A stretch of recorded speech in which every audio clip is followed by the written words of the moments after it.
ito yung isa sa mga sakit ng lipunan eh.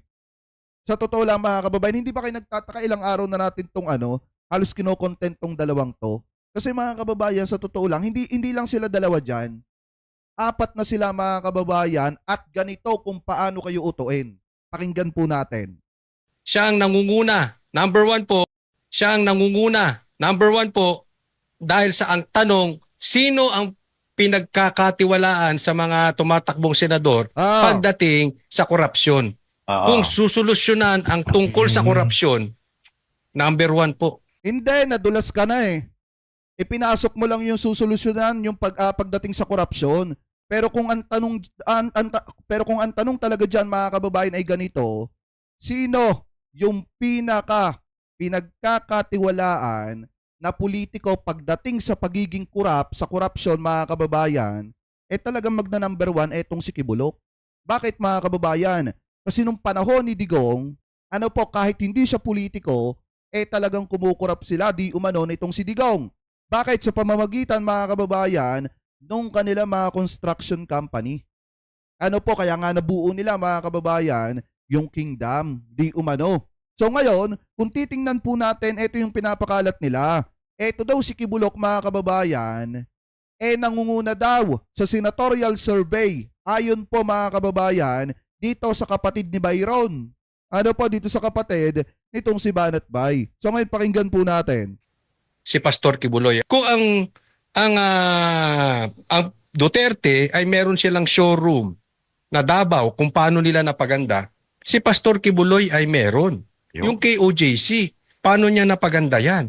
Tingnan nyo yung bunga ng KOJC. Lahat yan mababait. Yes. Diba?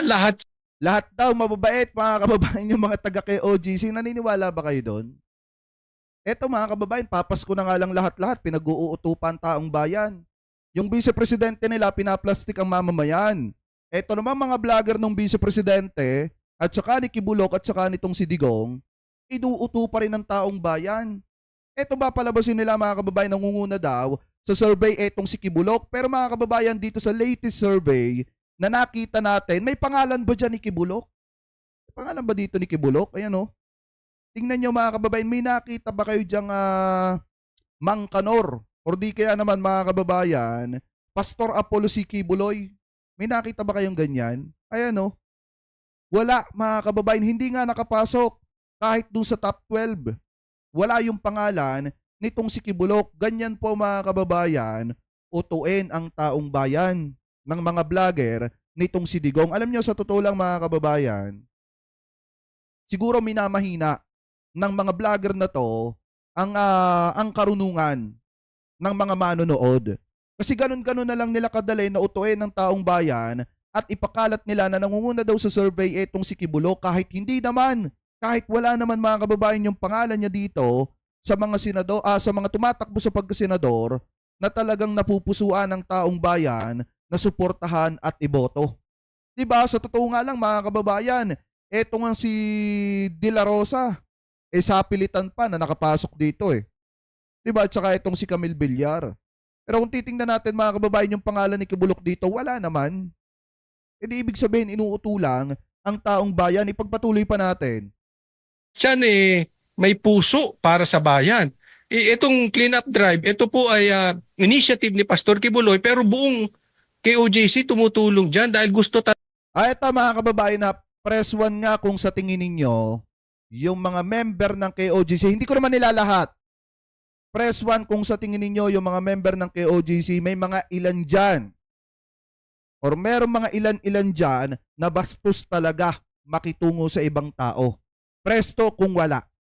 Ito mga kababayan, press 1 kung sa tingin ninyo sa mga member ng KOJC, may mga ilan-ilan dyan na bastos talaga makitungo sa ibang tao. Press 2 kung wala. Pagpatuloy pa natin. talaga nilang tumulong. Kaya ito pang isa. Ha? Alam nyo nakakulong si Pastor Kibuloy. Yung kanyang pagkakulong ay ebidensya ng siya ay may paninindigan. Paninindigan po yung pagkakakulong niya eh. Kasi hindi siya sumang-ayon sa agos na mali. Hindi mo kailangan ng posisyon sa gobyerno para Hindi. Mali yung sinasabi nyo dito. Kasi alam niyo mga kababayan, kaya si Kibulok nakulong kasi nahuli siya. Pero kung hindi naman siya mga kababayan nahuli, hindi naman siya makukulong. Hindi din siya magpapahuli mga kababayan. Kaso nga lang, nung si General Torre na mga kababayan ang humahanting sa kanya, wala silang nagawa.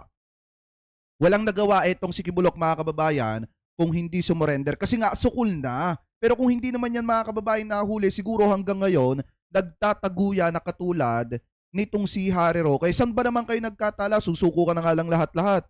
Ang dami mo pang request. Hanggang sa kahuli-hulihang pagsuko mo, meron ka pa mga hinihinging kondisyones. Yan ba yung interesadong sumuko may kapalit? Di ba mga kababayan? Kaya wag kayo magpapauto sa mga sinasabi ng mga vlogger na ito para lang maipanalo etong si Kibulok na child abuser mga kababayan, di umano. So ngayon ipagpatuloy pa natin. Makatulong ka sa bayan mo. Pero kung ikaw ay merong inisyatibo na tumulong sa bayan mo, kahit wala ka pang posisyon sa gobyerno, imaginein mo, bigyan mo ako ng posisyon sa gobyerno.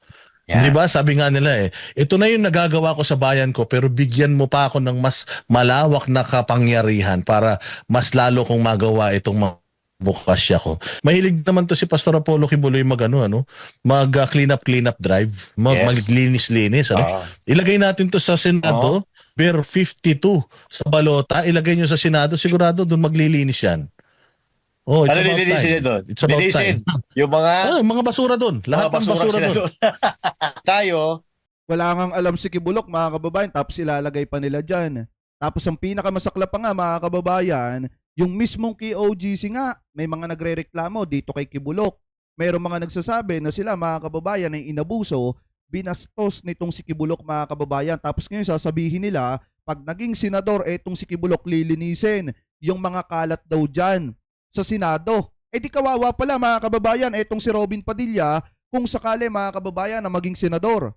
Etong si Kibulok mga kababayan, kasi isa sa mga basura mga kababayan di umano na malilinis, etong si Robin Padilla.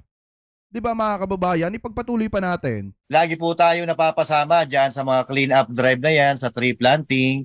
So, napapansin natin na parami ng parami ang ating naaakay sa inisyatibong ito ni Pastor.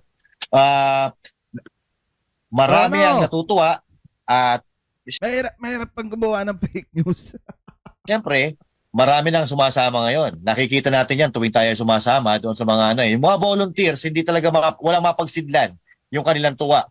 Alam nyo dito sa Pilipinas mga partners, napakarami ng mga tao na mapagmahal sa kalikasan o yung mga tinatawag nating nature lovers.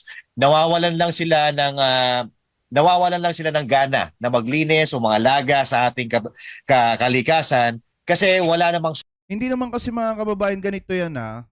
Eto, ewan ko kung mag-a-agree kayo or magagalit kayo sa akin. Ang sa akin kasi mga kababayan, hindi porkit nagwawalis ka ng harapan mo, hindi porkit naglilinis ka ng kalsada, nagwawalis-walis ka, pwede ka nang ilagay agad sa Senado. Nakuha niyo yung pinupunto natin mga kababayan, hindi porket halimbawa natuto ka lang na magwalis, sumawa ka lang ng walis, kahit labag naman sa loob mo mga kababayan, naglinis-linis ka lang, nagpa-video ka lang ng konti, pwede bang ilagay ka na agad sa Senado? Diba mga kababayan? Para kasing ang sinasabi nila, nang dahil kay Kibulok may mga taong naglilinis mga kababayan, at dahil doon pwede na siyang ilagay sa Senado. Yun lang ba ang basihan ninyo para maging senador etong si Kibulok? Anong gagawin niya? Magwawali sa Senado.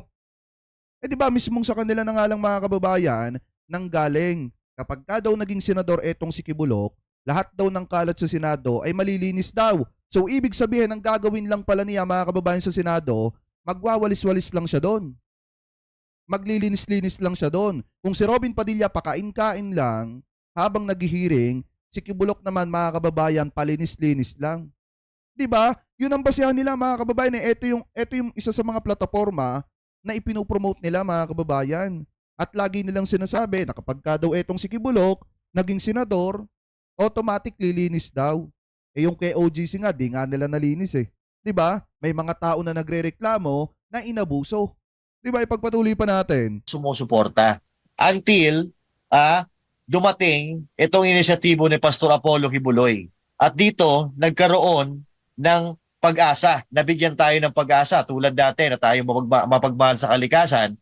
Talagang nagkaroon kayo ng pag-asa. Syempre, napuno yung bulsa nyo eh. Bigyan ng pag-asa na magkakaroon ng katuparan yung gusto natin mangyari sa ating kalikasan, sa ating kabundukan, at kalinisan para Ayan, sa ating bansang Pilipinas. Kasi napaka-importante po nitong ginagawa ni Pastor Apollo Siquibuloy sa ating bansa, lalo-lalo na sa pagkasira ng ating mundo dulot nitong climate change. So ito ang talagang pangmatagalan na solusyon para dito sa phenomenon na ito.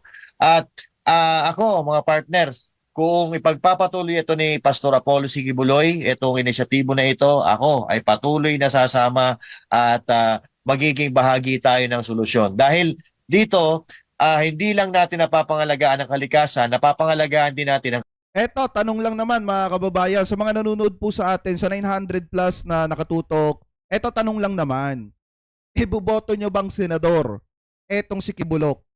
Dahil dito sa kanyang plataforma na ito, na kapag ka nanalong senador mga kababayan, ipagpapatuloy yung paglilinis ng kagubatan. Ano po, eto mga kababayan, iboboto nyo ba siya? Ayan, press 1 kung oo, press 2 kung hindi. Dahil nalaman nyo na ang tunay na kulay nitong si Kibulok. kaligtasan ng ating mga kababayan. At napapangalagaan din natin yung mga kagamitan na pinaghirapan nila. Kasi sa tuwing bumabaha, ako partner, galing din ako sa lugar na binaha, no? Na binabaha, nasasayang dito yung mga pinaghirapan natin, yung mga appliances, yung mga furnitures and all that na pinagsisikapan natin mabili pag nalubog sa baha, ay hindi na po natin mapapakinabangan yon. So, sa pamamagitan nito kahit papaano, napakasimple, pero ito, yung tunay na talagang pangmatagalang solusyon sa climate change na ginagawa ni Eto, bibigyan ko kayo ng dahilan kung bakit hindi dapat iboto itong si Kibulok. Eto, totoo to mga kababayan at possible na mangyari to. Kapag ka nanalo, etong si Kibulok na senador mga kababayan, lahat ng mga kasong kinakaharap niya mga kababayan, mauuwi na lang sa wala. Kasi nga mga kababayan, gagampanan niya yung pagiging senador niya at malaya siyang gampanan yung pagiging senador niya at malaya siyang makapagtago sa saya ng Senado katulad ng ginagawa nitong si Bato de la Rosa kapag ka nanalo siyang senador. Kaya gustong-gusto nila na maipanalo etong si Kibulok at maging isang senador para ano? Para hindi na nito pagbayaran yung kanyang mga kasalanan. Ano po ngayon, ipagpatuloy pa natin. Pastor. Tayo ay makikiisa at tayo ay patuloy na susuporta dahil tayo ay nagmamahal sa ating kalikasan, nagmamahal sa ating bansa. Yun lang po para sa akin. The 1440 mo talaga yan, Master Judea eh. Ayan. Yang nature, kasi alam ko mahilig ka mag-camping Yeah, tama ka niyan, Kala brother. ko mahilig magtanim. And napakasarap siguro, Oo, si Coach Oli mahilig magtanim, si Jay Guevara naman mahilig kumain. So talagang dito malalaman, hindi ako, para sa akin napakaganda initiative talaga nito. Ito yung isang patunay lang talaga na hindi mo kailangan ng posisyon sa gobyerno para makatulong ka sa bayan mo. Pero Kung hindi pala kailangan ng posisyon sa gobyerno para makatulong sa mamamayang Pilipino, bakit tumatakbo si Kibulok sa pagkasenador? Ayan lang naman mga kababayan tanong. Kasi sinasabi nila, ikinakampanya nila dito si Kibulok. Pero mga kababayan, sinasabi din nila na hindi kailangan magkaroon ng posisyon sa gobyerno para makatulong sa ating mga kababayang Pilipino at para makatulong sa ating bansa. So eto ang tanong, bakit tumatakbo si Kibulok sa pagkasenador? Kasi gusto niya na magkaroon ng posisyon sa gobyerno para hindi niya pagbayaran yung kanyang mga kasalanan. kung ikaw ay merong inisyatibo na tumulong sa bayan mo, kahit wala ka pang posisyon sa gobyerno, imaginein mo, bigyan mo ako ng posisyon sa gobyerno. Yeah. Di ba? Sabi nga nila ito na yung nagagawa ko sa bayan ko, pero bigyan mo pa ako ng mas malawak na kapangyarihan para... So ibig sabihin, hinahangad nga ng boss mo na magkaroon ng posisyon sa gobyerno. Huwag nyo nang lokohin ng taong bayan. Niloloko nyo ang taong bayan eh. Fake news na nga yung ginagawa ninyo, sinusobrahan nyo pa. Papalabasin nyo na hindi kailangan ikibulok ng posisyon sa gobyerno, pero tumatakbo siya sa pagkasenador. mas lalo kong magawa itong bukasya ko. Sigurado ako, bawat sentimo ng natin, bawat sentimo ng ating budget, ng pera ng gobyerno, sigurado ako pag naglagay kayo ng mga matitinong tao sa gobyerno, Lahat yan, kada sentimo pupunta yan sa mga proyekto Naku! na kapaki-pakinabang sa tao. Itong kay Pastor Apollo Kibuloy, sabi ko, bigyan natin siya ng ano. Mahilig naman to si Pastor Apollo Kibuloy mag clean up drive, Yes. maglinis-linis. Ano? Ah. Ilagay natin to sa Senado, Bear 52 sa balota, ilagay nyo sa Senado, sigurado doon maglilinis yan. Diba? So magwawalis-walis lang yan doon. Sa Senado, yan lang ang gagawin niya doon. Kung si Robin Padilla pasuklay-suklay ng bigote, pakain-kain na habang may hearing si Kibulok naman, palinis-linis lang dyan po sa Senado. Diba mga kababayan, ganyan kabobo ang mga vlogger nitong si Kibulok. Oh, it's Ano about lilinisin time. niya doon? It's about Linisin. time. Pagkakataon nyo na para ikampanya yung boss nyo, yung boss ninyo, di nyo pa ginagandahan yung mga sinasabi nyo. Hindi naman pwede, yan lang. Yung bibit-bitin niyang plataforma, mga kababayan, pag tumatakbo siyang senador. Di ba pagka nasa Senado ka, dapat unang-una, alam mo, yung trabaho na gagampanan mo. At hindi mo lang gagamitin yung posisyon bilang isang senador para magtago sa saya ng Senado para hindi mo harapin yung mga pagkakasala mo at pagkakamali mo. Katulad ng ginagawa ni Bato de la Rosa. Yung mga Mga basura doon. Lahat ng basura sila doon. doon. Oo. Ang dami pa Lahat naman ng mga doon. basura, mga basura. At madaming klase kasi ng basura eh. May mga basurang tao, tsaka may mga basurang gawe eh. Oo, pag nilagay mo si Pastor Apollo Kibuloy doon, definitely, he will set a good example at mahihiya Correct. yung mga kasamahan niya. Sigurado kung mananalo yan, mahihiya yung mga kasamahan niya sa kanya. Dahil imagine mo, ilang taon na si Pastor Apollo Kibuloy, ilang taon na si PRRD, pero gusto pa nilang magsilbi sa taong bayan, gusto pa nilang maglinis, hindi lang ng kalikasan, kundi pati gobyerno natin, linisin nila. Eto mga kababayan, matanda na daw itong si Digong. Matanda na din daw itong si Kibulok pero gusto pa rin daw magserbisyo sa bayan, mga kababayan. Pero ang tanong kasi dito, gusto ba talagang magserbisyo o gusto pang pumera ng pumera? Hindi, nagtatanong lang naman. Kasi mga kababayan, oo, tumanda na nga sila sa ganyan, hindi pa ba sila natutuwa or nasasapatan sa yaman na nakuha nila? Sa yaman na napapunta sa kanila? Bakit gustong-gusto pa rin nila, mga kababayan, na magkaroon ng posisyon sa gobyerno? Syempre, para pumera pa rin ang pumera. Alam nyo mga kababayan, kung eto lang mga taong ito ay marunong makontento, hindi na nila hahangarin na magkaroon pa ng posisyon sa gobyerno. Dahil unang-una, hindi na nga kinakaya ng kanilang mga edad. Pangalawa, yung isa, gustong gamitin yung pagiging isang senador para matakasan yung kanya mga kasalanan na dapat ay haharapin niya. Kaya nga mga kababayan, kung titingnan natin siguro, kaya gusto nilang tumakbo ng tumakbo kasi gusto nilang pumera ng pumera at hindi naman talaga intensyon nila na tulungan ang taong bayan. Ginagamit lang nila yung kahirapan ng mga kababayang Pilipino natin at yung mga kababayang Pilipino natin para para pumera at pakapalin yung kanilang mga bulsa. Mahihiya yung mga batang natin, mga batang politiko natin, mga partner. Yes. Pocholi, ikaw naman. Una sa lahat, congratulations Pastor Kibuloy dahil merong survey po Yun. number 3 si Pastor Kibuloy kung ang tanong ay number 1. Siya ang nangunguna. Number 1 po dahil sa ang tanong, sino ang pinagkakatiwalaan sa mga tumatakbong senador pagdating sa korupsyon? Sino daw yung pinagkakatiwalaan sa mga tumatakbong senador pagdating sa korupsyon? Sino nga ba? Sino nga ba mga kababayan? Sino nga ba yung pinagkakatiwalaan na tumatakbong senador pagdating sa korupsyon? May mga nababalitaan tayo mga kababayan dyan. Diba? Yung si best friend, ipinatago kay best friend yung kanyang kayamanan. Inilagay dun sa simbahan ni best friend. Di umano, mga kababayan, nga naman tax-free para hindi mag-ano ng tax. Ngayon mga kababayan, since yung mga kayamanan na yon, di umano, kung yun ay galing sa kurap, ibig sabihin si best friend pinagkakatiwalaan ng mga yamang galing sa kurap. Diba mga kababayan? Kaya nga, magda number 1 talaga dyan, si Kibulok pagdating sa tumatakbong senador na pinagkakatiwalaan pagdating sa korupsyon. Diba? Ipagpatuloy pa natin. Kung susolusyonan ang tungkol sa korupsyon, number 1 po si Pastor Kibuloy. At ako'y naniniwala. O, pakita nila yung survey, mga kababayan. O, nasan yung survey? Tingnan nyo, matatapos na lang lahat-lahat yung video, wala silang ipinapakita dyan. Sa survey na yon na totoo dahil kita ng taong bayan, halimbawa itong pagtatanim ay hindi kaplastikan.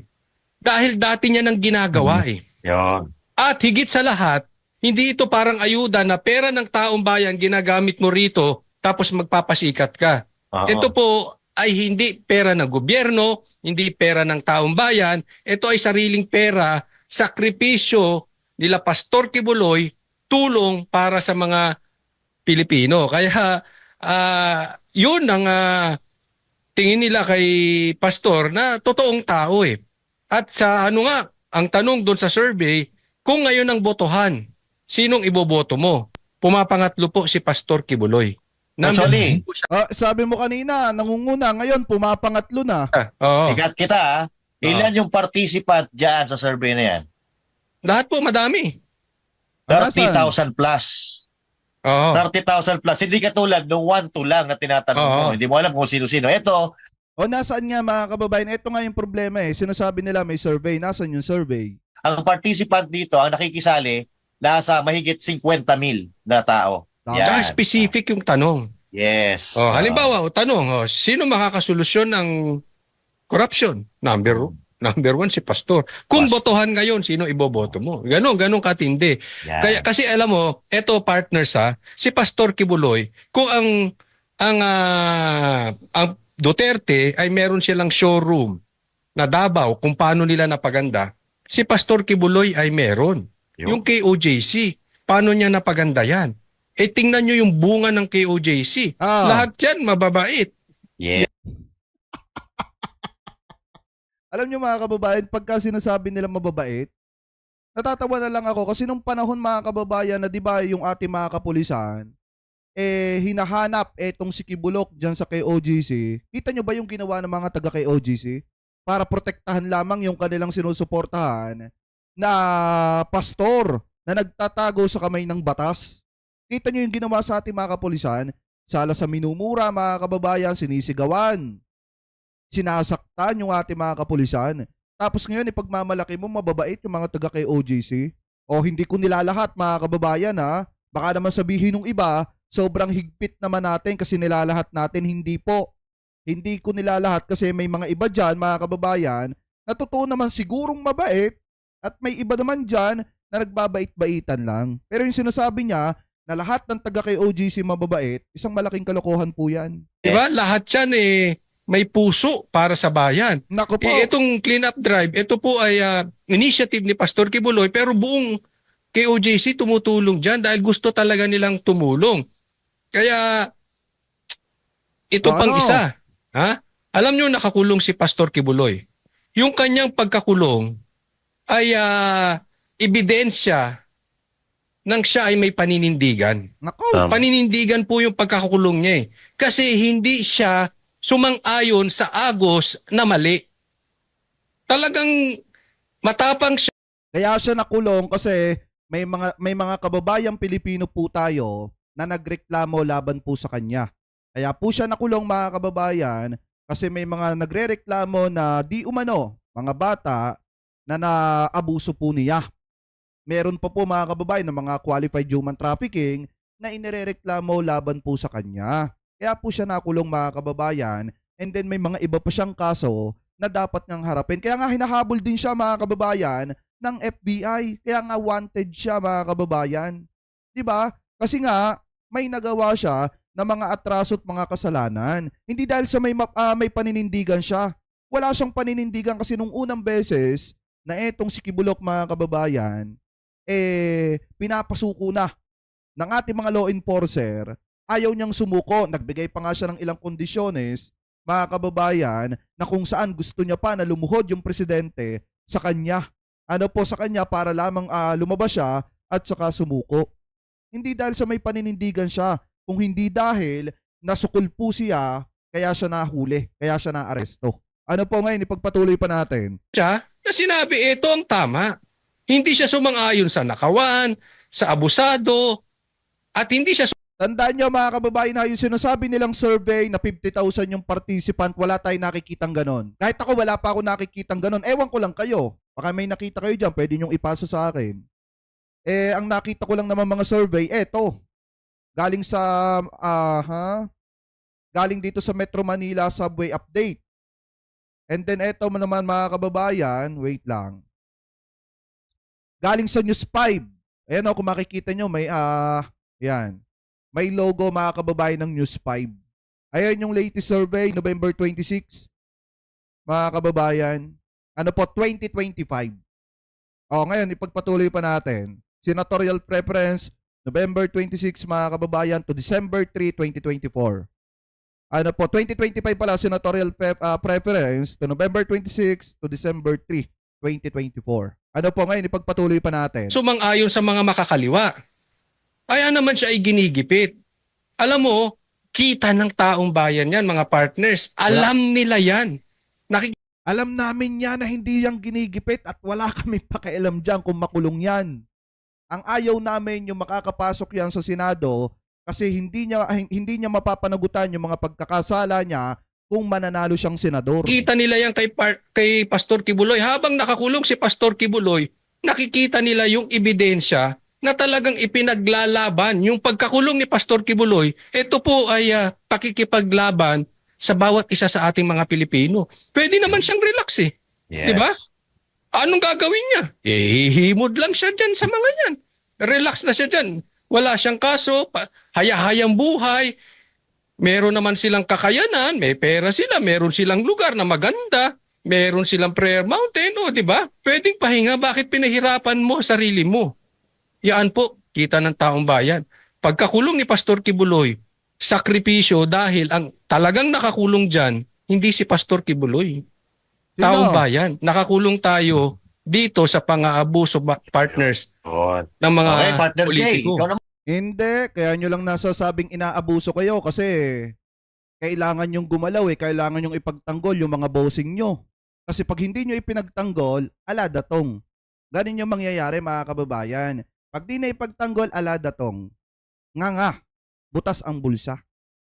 Di umano. So ngayon, kung titingnan natin mga kababayan, yung sinasabi niya na kapag dahil sa pagkakakulong nitong si Kibulok, nakakulong ang taong bayan, isang malaking kalokohan niya, nagdidiwang ang taong bayan dahil nakulong yang pastor ninyo na maraming kondisyones bago masukol. Ano po ngayon, ipagpatuloy pa natin. Ay, sorry. Sige, hindi. Okay na yun. At partida nakakulong pa yan. Naputol kasi, Coach Oli. Akala ko tapos ka na, sorry. Medyo Okay lang. Naglag.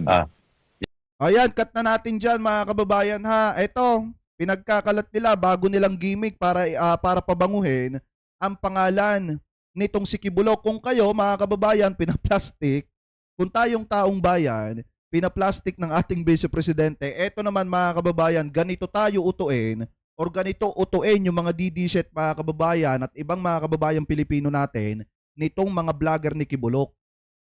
Saan ka ba naman nagkatala? Sasabihin nila, meron daw survey.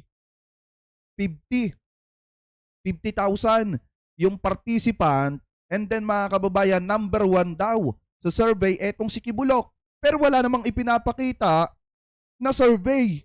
Nasaan yung survey? Kung talagang number 1 etong si Kibulok. So ibig sabihin, fake news yan mga kababayan kasi kung titingnan po natin dito, wala ang pangalan ni Kibulok Wala ang pangalan ni Kibulok. Eto nakapasok lang si Bato de la Rosa, Jaime Marcos, and then etong si Willie Revillame, nakapasok pa nga rin Etong si sino pa ba? Si Bongo.